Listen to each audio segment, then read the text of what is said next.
Oh, What about C60? The BCT actually offers to go to both. Like I said, with the paper we say, it's I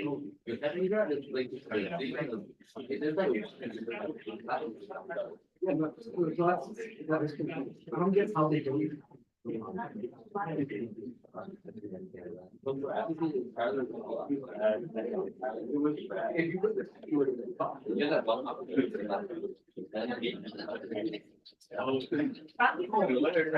You understand me.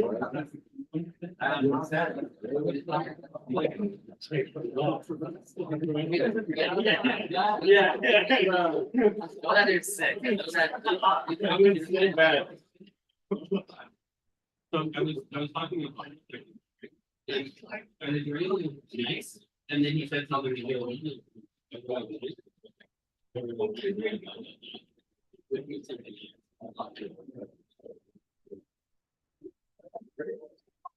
I told Michael 3 weeks ago that I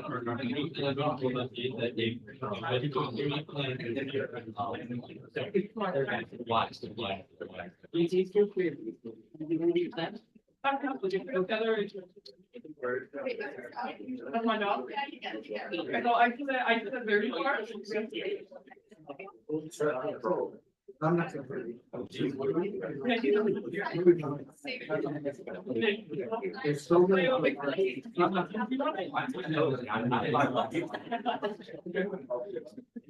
All right. Yeah, those are not the averages. Those are just like the percent completed. So so once we graded the 11% of Q6 that's left, we'll let you know how it went. Yeah. So this is what that looks like so far. And so this is like a little bit low because 11, like there's like zeros to the 11% of Q6 who are not yet graded. All right. Anyway, it might change a little bit, but that's about what that looks like.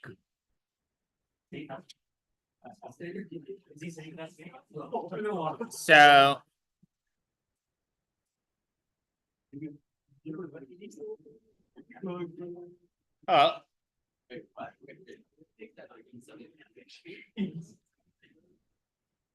So yeah, so hopefully kind of at some point today. Okay, all right. So we are switching to a bit of a new thing. So we are on slide.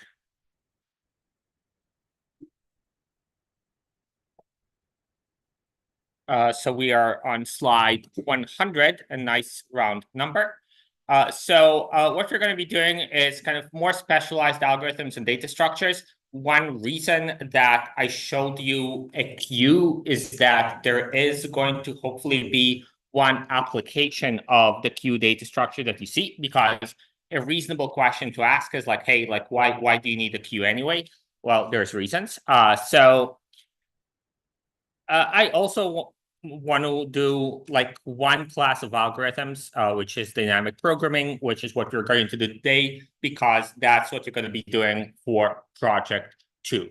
So one way to look at what we've been doing is we've been basically looking at solving problems that are usually not that difficult, right? So apart from something like figuring out who's going to win in like a game of Race to 21, which also turns out to be not that difficult. Most of those things were just not difficult. And one way to see it is like, if you look at the complexity of the algorithm is just not that high, which means that you could do it by hand. And you can probably, if you just look at the problem on paper, you can just figure out a way to solve it. A lot of computational problems are the other way. They are really difficult. There is no really a known solution. And computer scientists are like trying and haven't figured it out, there's like a few domains where things are solved. So this is a discussion I think I had with a few of you about I think a dinner at Chestnut about kind of, you know, how does praxis connect to, you know, because like we're doing design here, we're doing design there. What's the difference? So I would say one difference is that is the design space, right? So for some problems in engineering, you have very clear trade-off or somewhat clear trade-offs where you can just say, well, like the design is basically making a decision about whatever trade-offs there are.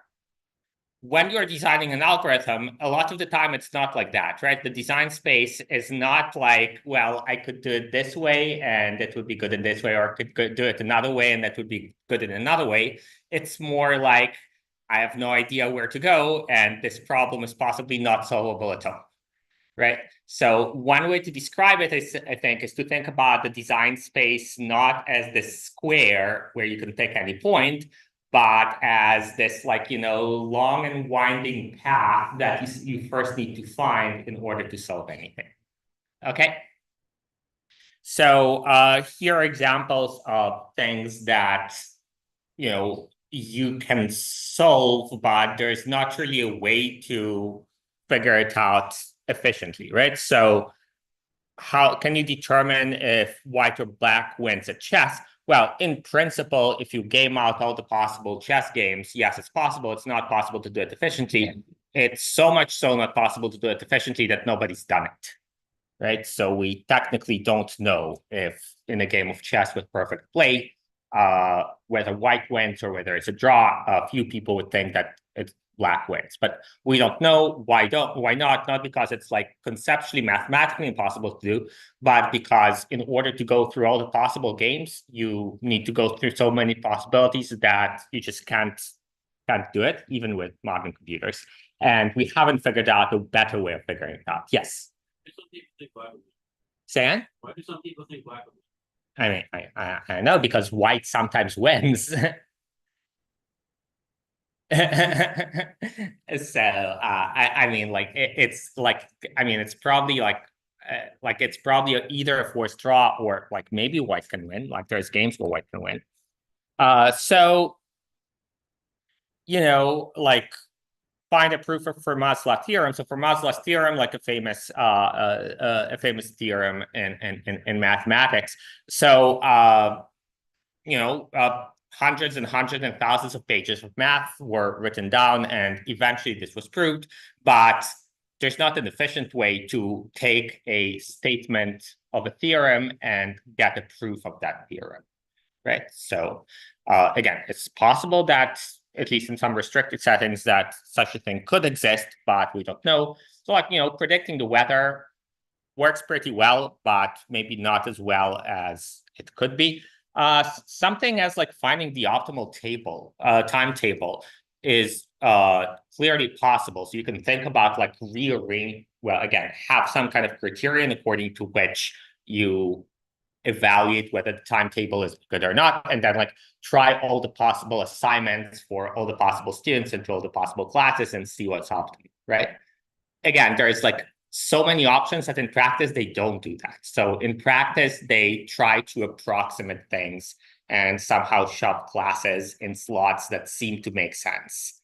And you get the timetable that you get, in part because of computational considerations, right?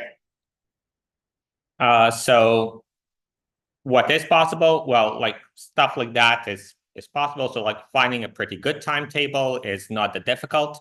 Although again, if you try it, like it might prove to be a challenge. So generate all passwords of like you know a reasonable length. We've done it. Something like Google works pretty well. So finds you the most relevant page on the internet. That is possible. Okay. So one more thing before we get into examples. So as I said on Monday, we are switching a little bit to back to Python. part of it is I don't want you to lose Python, because if you just have a new problem, probably Python is easier if it's at your fingertips. Sometimes the efficient solution is in C, and you need to know C for second year. So the labs are going to stay basically in C, but class is going to switch to Python. Some of it is also that Python is easier to teach high-level algorithms in, right? So I can just like type in Python, and that kind of describes the algorithm. And then if you want to make it really implemented in a really efficient way, then maybe you do it in C. So, all right, so we are doing dynamic programming today. So that is a technique that turns out to work for problems that seem like they could be very difficult.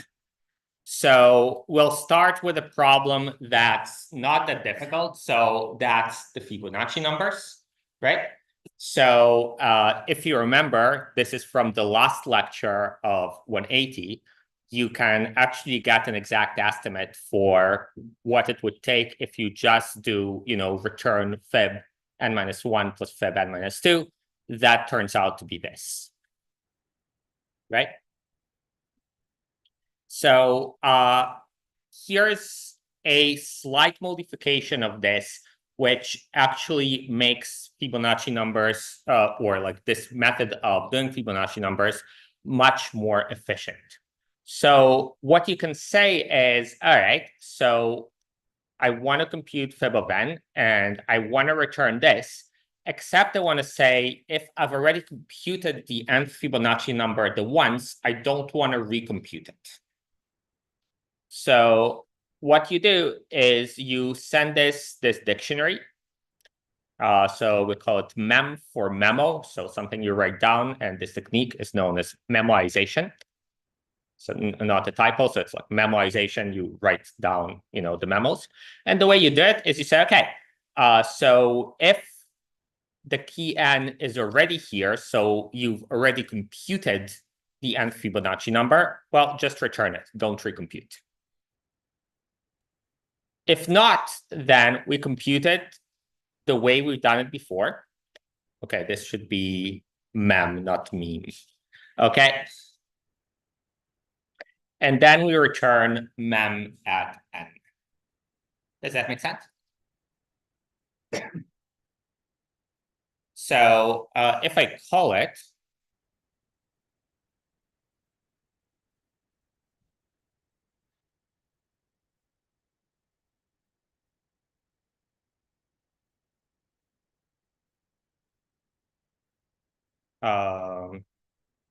okay, yeah, so no complaints, so the stream is okay. So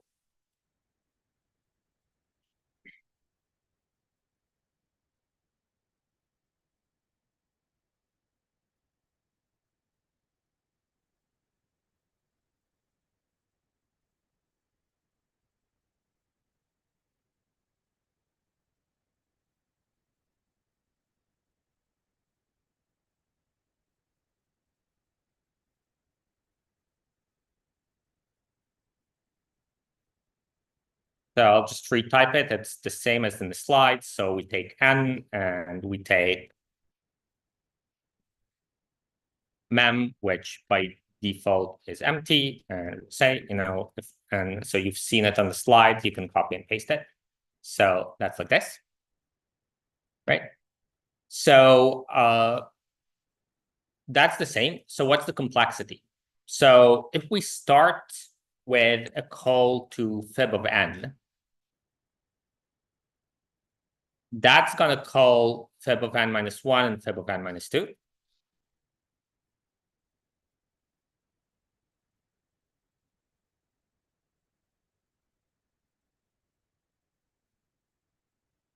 And fib of n-1 is going to call fib of n-2 and fib of n-3, right? And this is going to make calls and so on. So the order of the calls is what? So you call fib of n, And then fib of n gets to this line and calls fib of n minus 1.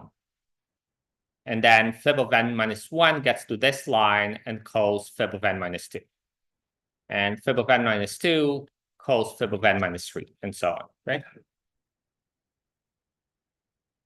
So the order in which those things are called are you start here, and then you call this, and then you call this, and then you call this, up until the point where you get to 1, at which point you return 1.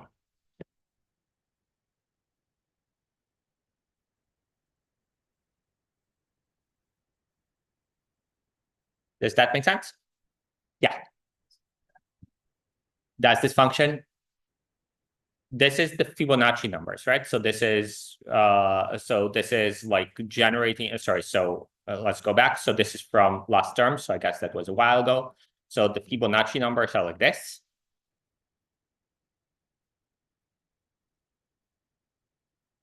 And you can compute them using fib of n equals to fib of n minus 1 plus fib of n minus 2. Make sense? I mean, those numbers. So like if it's 1, then it's 1. If it's 2, then it's 1. If it's 3, then it's 2, and so on. It just computes the nth Fibonacci number. So this is the first Fibonacci number, the second Fibonacci number, the third Fibonacci number. Okay. So, all right. So this is the tree. So here's the thing. So when we call this fib of n minus 2, fib of n minus 2 has already been computed. And the way I know this is because in order to compute this, I need both this and this. So if I've returned here and I'm now at fib of n, then it must be that this guy has already been called. So there will not be calls generated from here. This will just return. Right? So you call fib of n, from fib of n, you call fib of n minus 2 over here, and that'll just return right away because the answer would already be written in mem. Yeah. When you did your branches for fib and minus 1, and you have some branches for n minus 2, then the other will be n minus 3. Yes, thank you. So the fib n minus 2 is over here. So similarly, when I call this fib n minus 3, this has already been called. So that means that here will also return right away. When we call fib n minus 4 over here, again, fib n minus 4 has been called over here somewhere, so we'll return right away. So how many calls to fib do we have?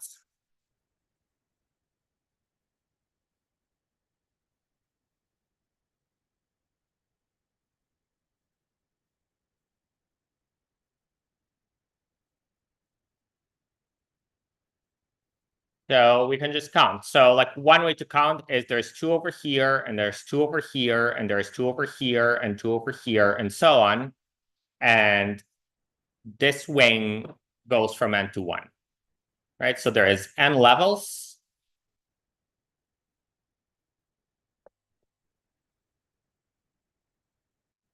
And 1 call to the right.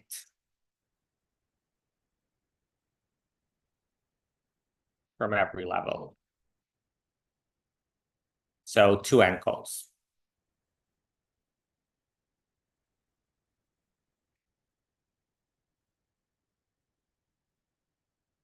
And the minus 1 is because like fib 1 doesn't call in.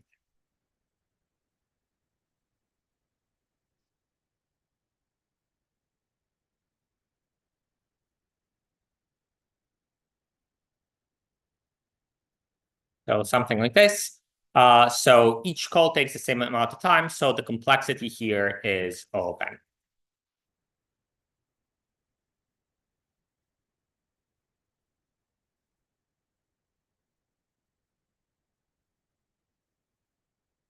Okay. So the syntax here is the way you call it is you can just say fib of 5 or whatever. So by default, mem is just going to be the empty dictionary. And then you keep calling with mem so it gets filled out.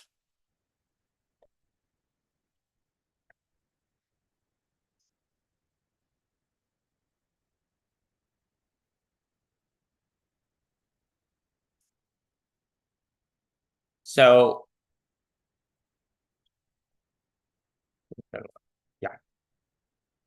Okay, so that's just because the fifth Fibonacci number really is 5. So the next one is going to be 8. Yeah. So just to clarify, like when we do this recursively, all the left calls will happen first, right? That's right. That's right. So you go from here. So when you're computing fib of n minus 1, you would call fib of n minus 2. You wait for fib of n minus 2 to return, and then you call fib n minus 3. And so we're referring to the calls to the right, these are just going to return something like that, right? Right. Right. So this one will return because we know that we've already called this one. So if, and in that case, it's not if, it definitely is the case that mem at n minus 2 hadn't been computed yet. So, but at this point, you filled the result so that when you call it again here, you'll just return right away. Yeah. Yeah, you can. It just like that. Yeah, doesn't matter. Yeah. Makes sense. So, okay. So that was kind of a warm up.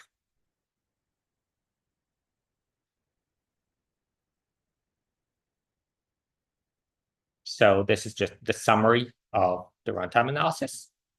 Another way, without the tree, you can just say, well, you compute this guy at most once for each n. So this means that this line must run at most 10 times. So that also kind of implies that it's all of that.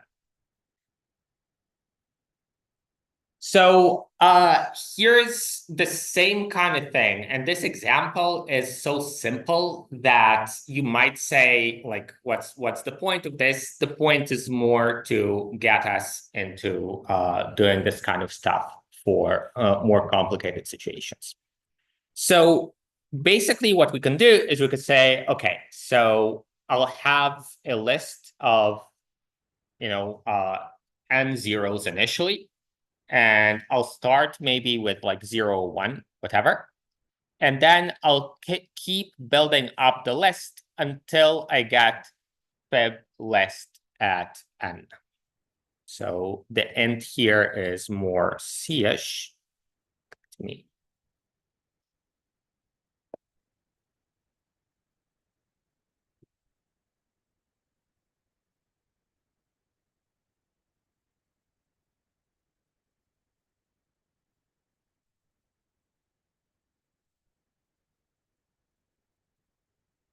So this is more like this, right? So we start with starting from 0 up to n plus 1. So in this case, we say like fib of 0 is 0. So it's more like there is a 0 like over here.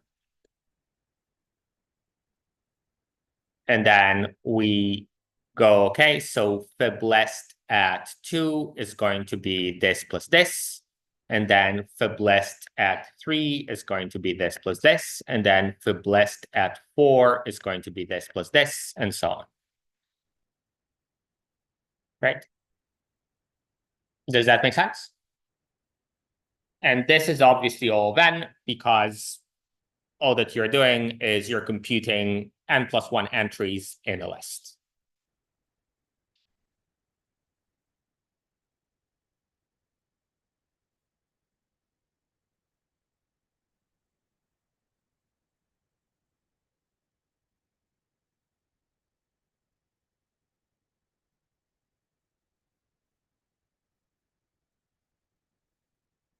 Make sense? So, okay. So another way to look at this is what we're doing is we are solving smaller subproblems, and then we're building up the solutions from those smaller subproblems into larger subproblems. So what are the subproblems?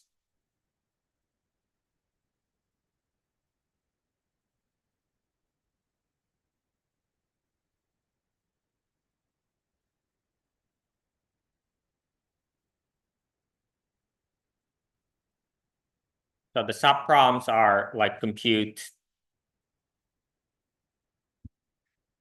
this first for 0 and then up until n. And here this is not just 0, it's like 0 up to all. Okay, so this is like another way of just saying things in English, like we're solving the subproblems, which is build up those guys for I equals 0, I equals 1, I equals 2, I equals 3, and so on. And then if we build up all the solutions from 0 up to k, we can also get the solution for 0 up to k plus 1, because all that you need is just look up the previous two elements in order to build up the next one. So this is more for the sake of the example, because I think if you look at the code, like what you see is basically, well, like we're just computing fib lists. Make sense? So, okay. So you'll notice that this and this are basically the same algorithm, right? So even though this one is expressed recursively, what we're doing both here and here is just say, well, compute mem or fib list at 0 and at 1. And then if you know that, then you can compute mem at 2 or fib list at 2. And then if you know that, you can compute mem at 3, fib list at 3, and so on. Does that make sense? So conceptually, in a way, those are doing the same thing, and both are doing it in O of n time. This one is slightly less efficient because you make the co-fib n minus 2, whatever, even if you know that fib of n minus 2 is actually already computed. So the way you check is you call it and then you return. Make sense? So, okay. So here's kind of the outline again of what's called the dynamic programming approach. So dynamic programming is defined usually by examples. It's like something like this, but here's an attempt to make it systematic. So take a complex problem and divide it into a number of simpler problems, right? So in the case of the Fibonacci number, it's the ith problem is like the ith Fibonacci number or the first up to the ith Fibonacci number. We then define some kind of relationship between the solutions to the more complex problem and the solutions to the simpler problems. So in the case of Fibonacci numbers, if you can solve this problem and this problem, then you can solve this problem as well because there is a formula. So you store the solutions to each problem, and then you collect the answers in order to get the final answer. So again, talking about this when talking about the Fibonacci numbers might seem like overkill, right? Because you probably already have what you need in mind, probably for this solution. Sometimes it's more convenient to express things like this using recursion. This probably does not necessarily map in your mind to the solution above, but again, like those are basically the same. We'll see later how sometimes it's more convenient to write things recursively. So what's an example of dynamic programming that we've already seen in 180? Does anyone remember? So the time that we had, more complex problems and we expressed them in terms of simpler problems. So merge sort would be an example, right? So if you can sort the first half of the list, sort the second half of the list, then you can have the full solution to the problem of sorting the entire list by combining the solutions to the simpler problems. So one could argue that the merge sort is like a good example of dynamic programming. So, okay. Let's go and do a difficult example. So here's the problem that we're going to try to solve. So we need to paint a row of n houses. So here are the houses. And we need to paint them either red or green or blue. So for each house, we have a cost that's associated with painting it every particular color.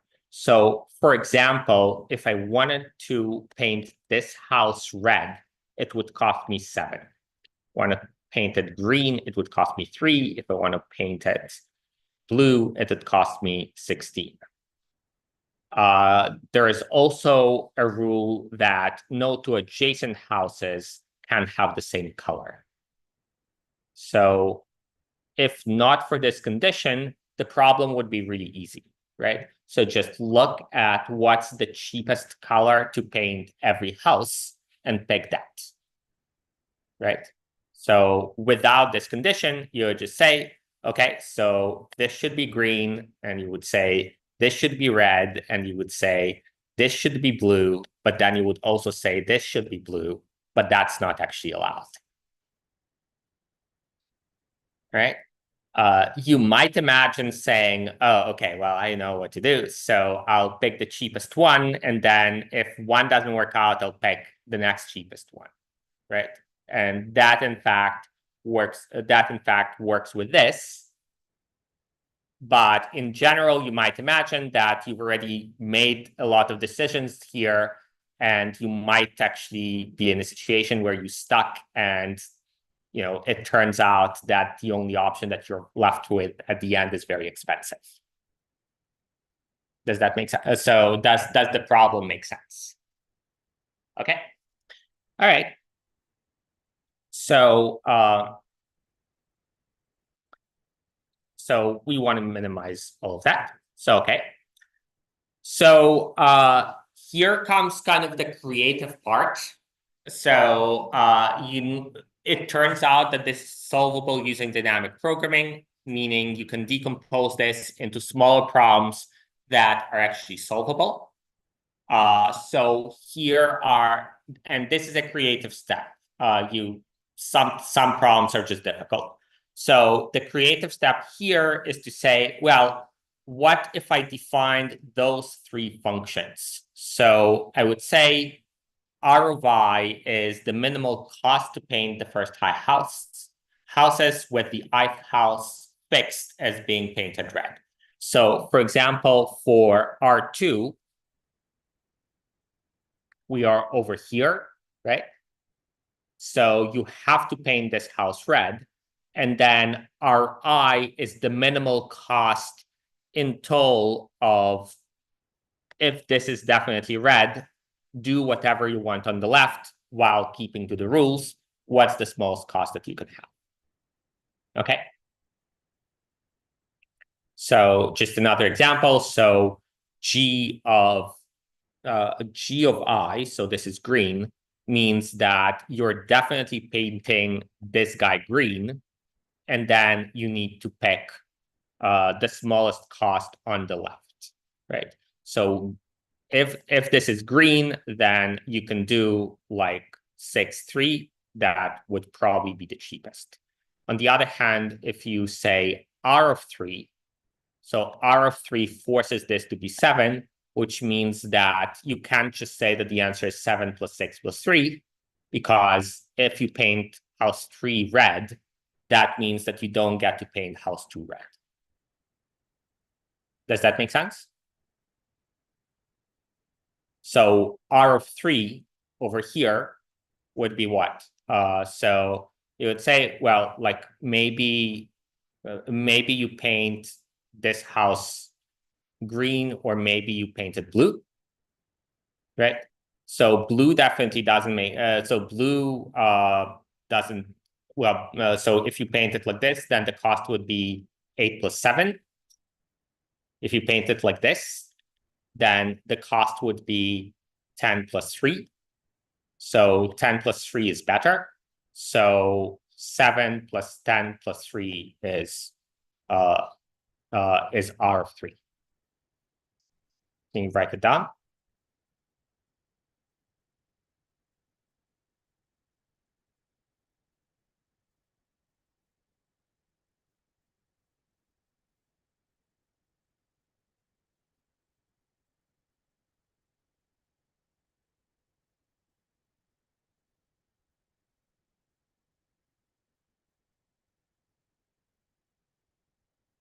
right? And this is 20, and that's because the 7 is mandatory, and then the options are either 8 plus 7, or they are 10 plus 3, and 8 plus 7 is actually the same, but anyway, so it's 20. Make sense?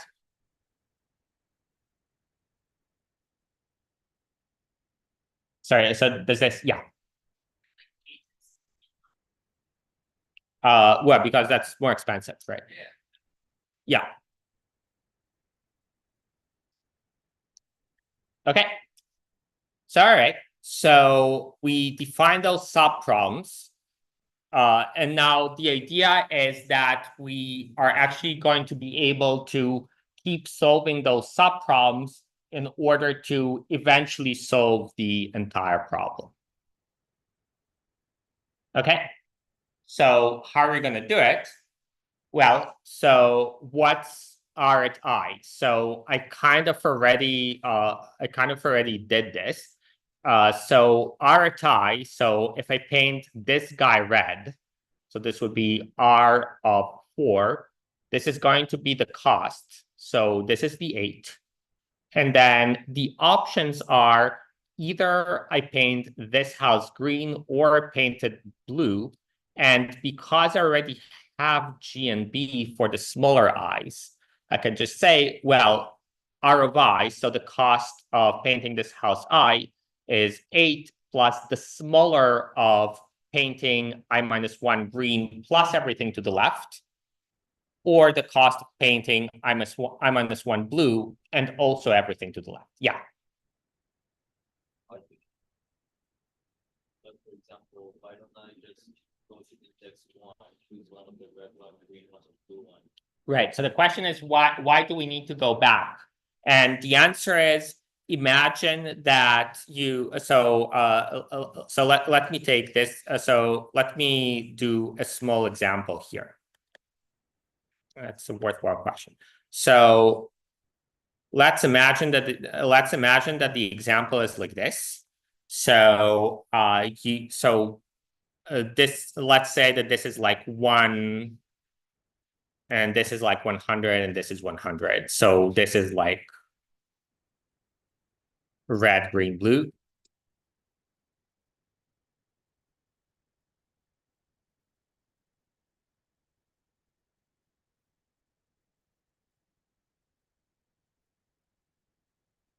And then let's imagine that this is actually 1000, and this is 2, and this is 2.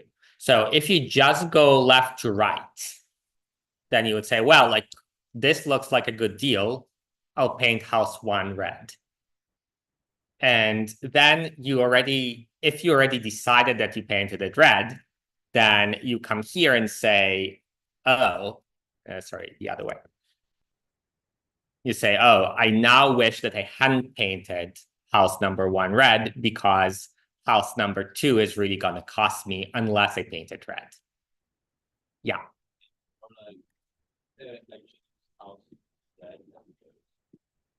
All the calculation for red. Right. And then I do green, and then I do like the 3 numbers by the end. You'll get many more than 3. So like that's essentially kind of what we're doing. But if you're doing what you're suggesting naively, you'll get many more than 3, right? Because you can say, well, like if I have, H1 and H2 and H3, let's say, and this is like whatever, 550 something, right? So you have many choices. Like essentially what we're doing is avoiding having to enumerate every possible painting, which is a way that you could do it, but then you'd have to enumerate every possible thing. But what if I just, let's say I chose red for my option house 1. Okay.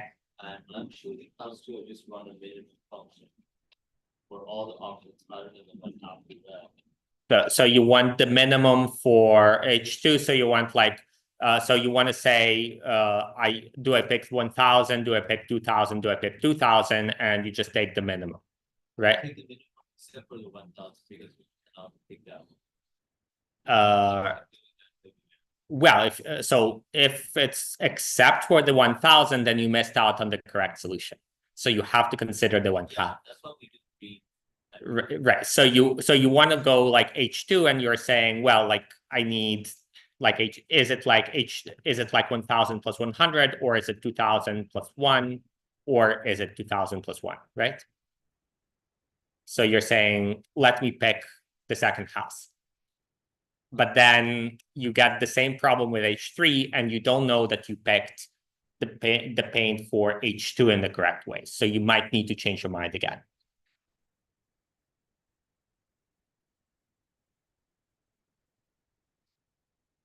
Right. So let's like this is a good question, but let's again say, like, let's say that you're picking for just H1 and H2, right?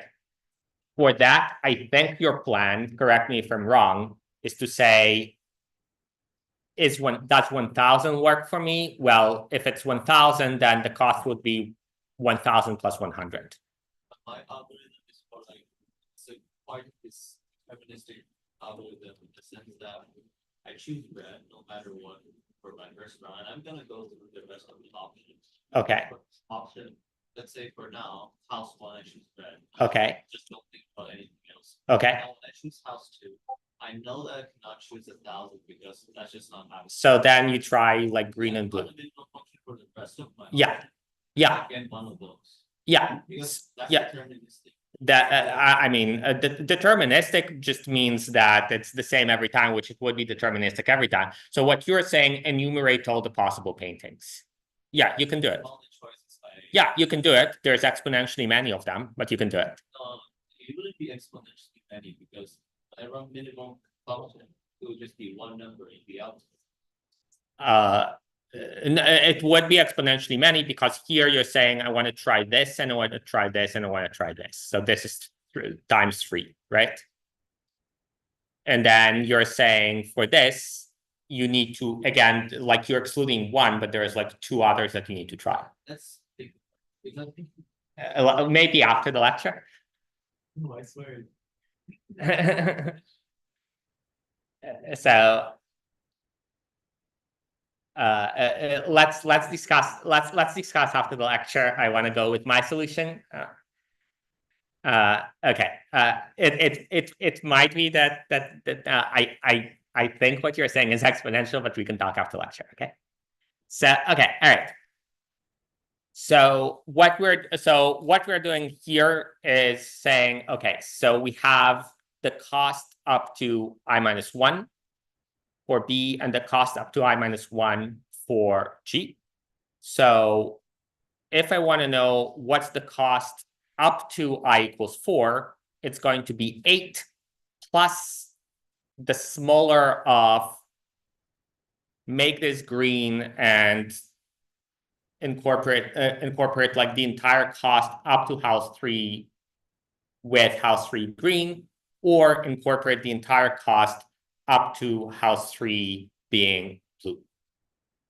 Okay. And the reason this works is that we've defined G to be, so not as opposed to the cost, this is the total cost of the minimal cost painting up to I minus 1, where house I minus 1 is definitely G. So for that reason, this definition works. Okay.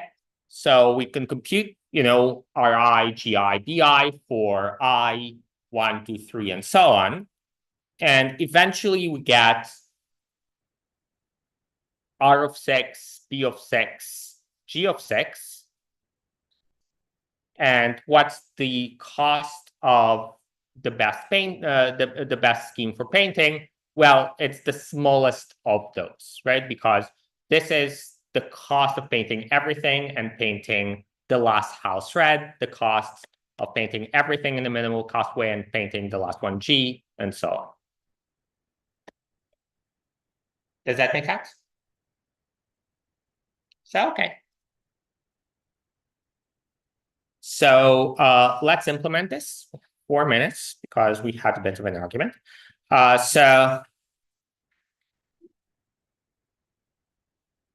Which we didn't even finish. So, okay. Okay. So the link is on. Oh, I think the link is actually like in here. Yeah. Okay. So here's how it goes. So here I copied houses into this two-dimensional list. So this is just the costs, right? And now I'm defining the cost array. So the cost array initially is just n zeros, n zeros, n zeros. So then I fill up the cost, right? So the costs, let me copy this to VS Code.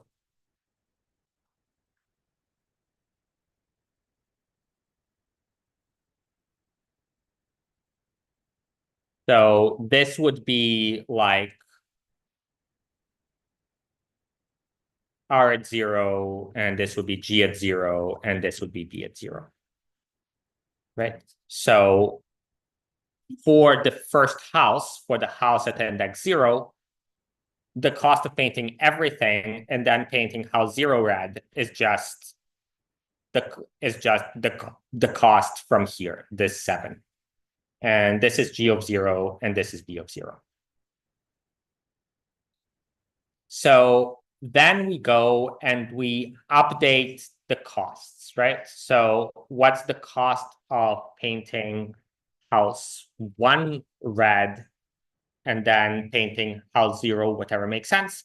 Well, it's the cost of painting house 1 red plus the minimum of what if I paint the house before the green versus what if I paint the house before the blue, including everything to the left. And similarly, I do it for G at I and for B at I. And that means that once I'm at the end, this is the minimal cost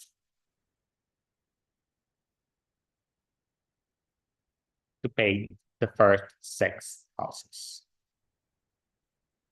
So what we've gotten so far today is what is the minimal cost. It doesn't say how to actually paint those houses.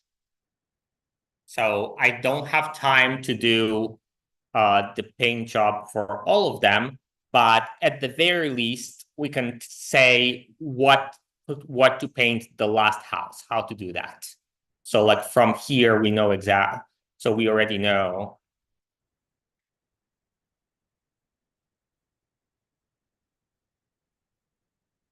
What color to paint the last house.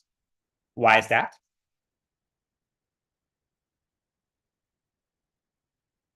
So it's because the way we figured out the total min cost is it's the smallest of what happens if you paint the last house red, what you painted blue, what you painted green.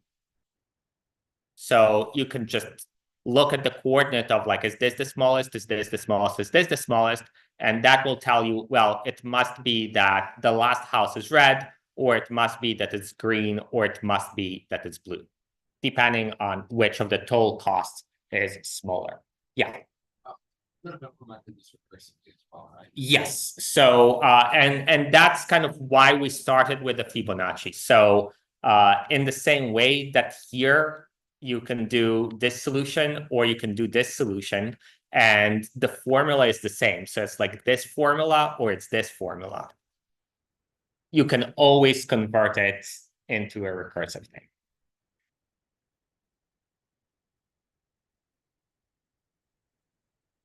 All right.